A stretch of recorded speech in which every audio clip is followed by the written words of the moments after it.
राष्ट्रीय महामार्गावरील संगमेश्वर तालुक्यातील आरवली ते बावनदी अपघात प्रवण क्षेत्रातील चौपदरीकरणाचं काम रखडत सुरू आहे।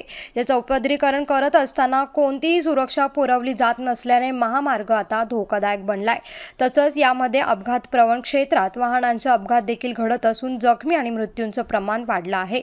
महामार्गावरील खड्डे त्वरित न बुजवल्यास आंदोलन करण्याचा इशारा येथील स्थानिक सामाजिक कार्यकर्त्यांनी दिला आहे।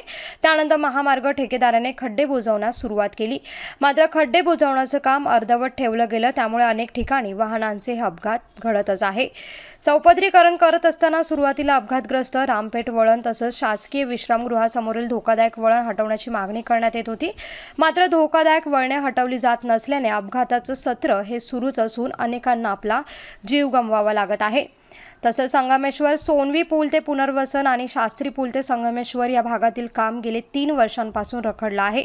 या रखडलेल्या कामाचा फटका स्थानिक व्यावसायिकांना बसत आहे। महामार्गावर पडलेले खड्डे त्वरित न बुजवल्यास आंदोलन करण्याचा इशारा देखील देण्यात आला आहे। त्यानंतर महामार्गावरील खड्डे बुजवण्यास सुरुवात करण्यात आली। संगमेश्वर तालुक्यातील आरवली येथे मुंबई गोवा महामार्गावर असलेल्या उड्डाणपुलावर रस्त्याला भेगा पडल्याने आता चिंता व्यक्त होत आहे। आरवली येथील उड्डाणपुलाच्या दोन्ही बाजूला मातीचा भराव टाकून उड्डाणपुलापर्यंत रस्त्यांची उंची वाढवण्यात आली आहे, परंतु हे बांधकाम निकृष्ट होत असल्याचे रस्त्याला पडलेल्या भेगांवरून कळून येत आहे। त्यातील काही भेगा डांबराने बुजवण्याचा प्रयत्न देखील करण्यात आला आहे।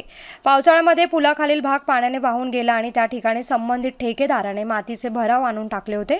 एकूणच आरवली असो किंवा मुंबई गोवा महामार्ग अन्य उड्डाणपूल असो, या उड्डाणपुलाच्या बांधकामावेळी प्रवासी सहित कितपत जपले जात आहे याबाबत प्रश्न उपस्थित होत आहे।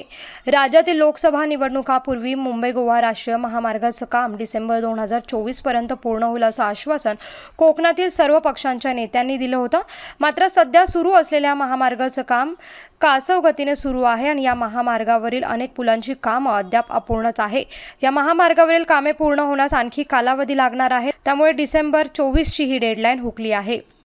असे नवनवीन व्हिडिओ पाहण्यासाठी कोकणशाहीचं YouTube चॅनल सबस्क्राइब करा व बेल बटन प्रेस करा। तसेच फेसबुक पेज लाईक करा आणि इंस्टाग्राम पेज व ट्विटर पेजला फॉलो करायला विसरू नका।